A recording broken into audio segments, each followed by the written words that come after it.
He's 17 years old, a scientist, an inventor, and also a student. Jack Andraka, thank you so much for being here with us. It's a pleasure to have you. Thanks so much for having me.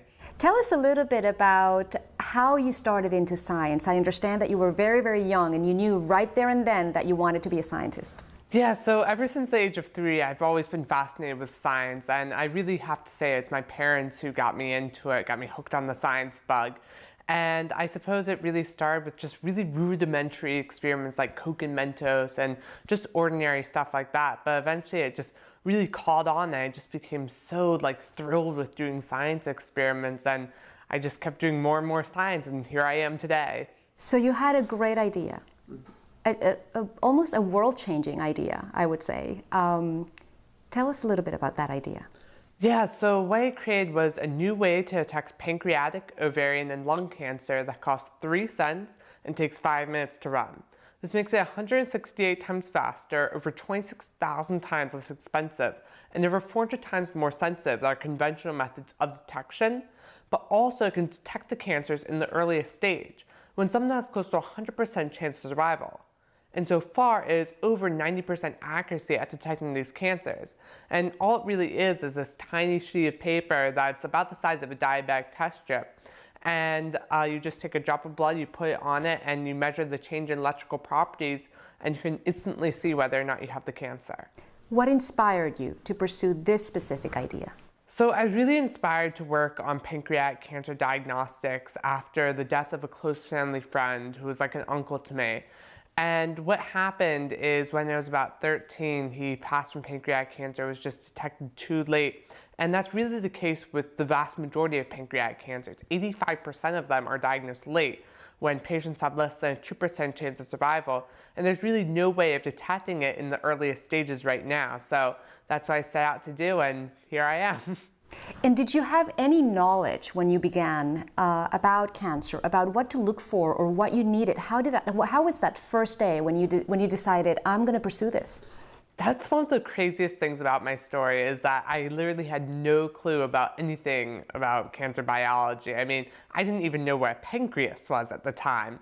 And so for me to go from that to be able to discuss these really advanced topics in cancer, I mean, that was really cool to me. It was just kind of this personal evolution, and it all happened thanks to the internet, really. And you were only 15 years old, and yet you had the internet, like you just said. Yeah. So I guess Google, Wikipedia were some of your sources? Yeah, essentially Google and Wikipedia were a high schooler's best friends for information, and I could find anything I needed, and it was at my fingertips in my mobile phone, and I could instantly see it. I mean, today we have more information in our pockets than President Clinton had only a few years ago, and that to me is amazing and world-changing. So Google and Wikipedia were some of the sources that you went to and were crucial for your research, and that's basically free information out there. What is your view on open knowledge? Are we doing enough open knowledge?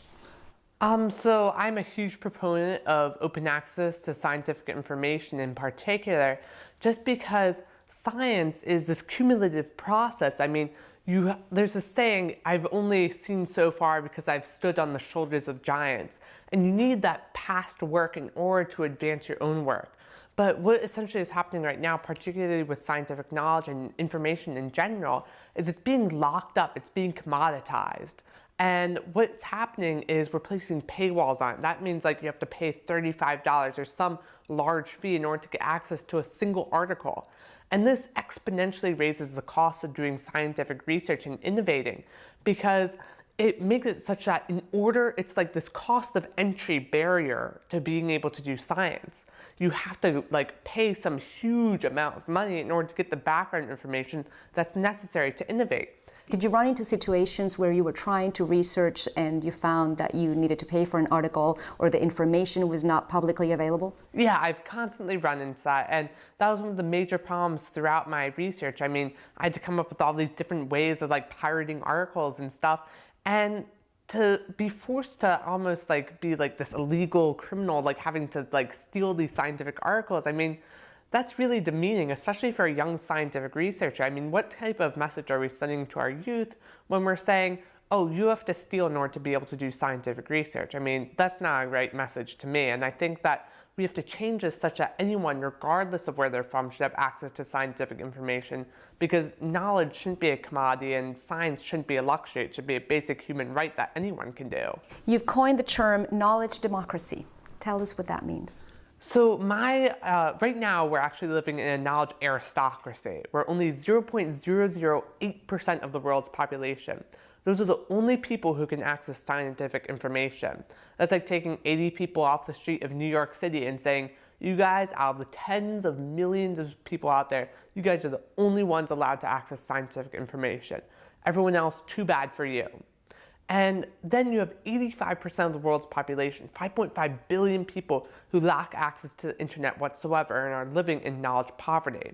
And that was my next question to you was, can we really achieve this with the digital divide that we see in the world? I really think that we can, because we're seeing so many people coming online in the next few years, because the digital divide is beginning to shrink because of the infiltration of markets with like mobile technologies like your smartphone. I mean, your smartphone is this incredibly powerful platform that you can do all these amazing things with.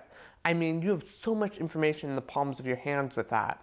And so by having that, we're going to have so many people coming online, and we'll see those numbers of people who aren't connected begin to fall. And then at the same time, we have this massive movement towards open access publishing, where regardless of where you're from, you can access that scientific information and thus can do scientific research. And it's really breaking down the barriers to innovation such that anyone can innovate. Is this a cause you're going to push for, you're going to promote? Definitely. And right now, actually, we had some exciting news in the past year. We actually got an executive order issued by the White House that said all federally funded research has to be freely available to the public. And while that's still being implemented, it was very exciting to see President Obama push for that. Thank you so much, Jack Andraka. Thank you.